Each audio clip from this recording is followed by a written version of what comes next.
واقعا همه چیز محشره، همه چیز عالیه، همه چیز گیزه میده به آدم و همه چیز زیباست، به خاطر اینکه فقط یک بار به دنیا میان. برای این یک باری که به دنیا میان باید انقدر بگردیم جستجو بکنیم تا بتونیم حالمون رو همیشه خوب نگه داریم. ما وظیفمون اینه که در سختی ها، چالش ها و مشکلات زندگیمون، در این همه رنج و مصیبت های جهان و دنیای هستی خودمون رو دعوت کنیم به روزهای خوب، لحظات خوب و حس و حال خوب. برای همین تصمیم گرفتم که قواعد شمس تبریزی رو با شما عزیزان در میون بذارم که قاعده هاش چقدر میتونه زندگی ماها رو دگرگون کنه. و اینایی که میگن همه چیز محشره، همه چیز زیباست، فکر نکنید که اونا دارن شعار میدن، اونا واقعا حقیقت رو پیدا کردن. و اونایی که میگن اینا به درد نمیخوره حقیقت رو گم کردن و رازی که در این هست رو رازش رو گم کردید. این رازه که بریم شروع بکنیم 40 قاعده شمس تبریزی رو و یادش بگیریم، ببینیم که باید چطوری تو مسیر زندگیمون استفاده بکنیم تا همیشه زندگی برامون محشر و عالی باشه.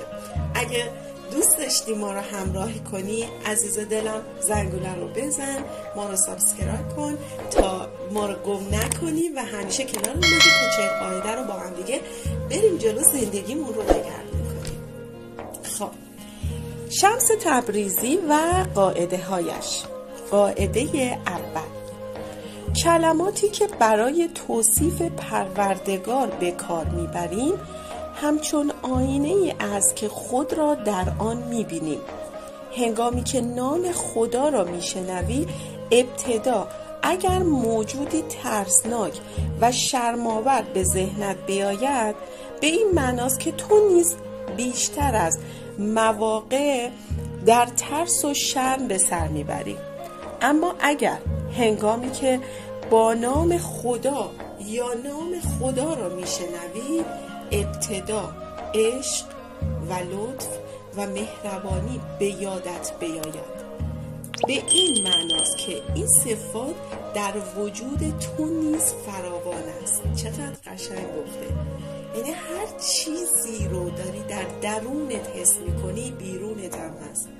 هر چیزی رو در آینه داری میبینی در خودت داری میبینی و دقیقاً همونی که و همون تصوری که از خداوند داری دقیقاً در درون توه. و به قول رعنای عزیز که میگه خدا یعنی به خدا، دقیقاً توی این قاعده اول شمس تبریزی گفته شده. امیدوارم که اولین قاعده شمس رو به کار ببری در زندگیت، دقیقاً متوجه بشی که میخوای چیکار بکنی و مفهوم این که خدا یعنی به خدا رو درک کرده باشی.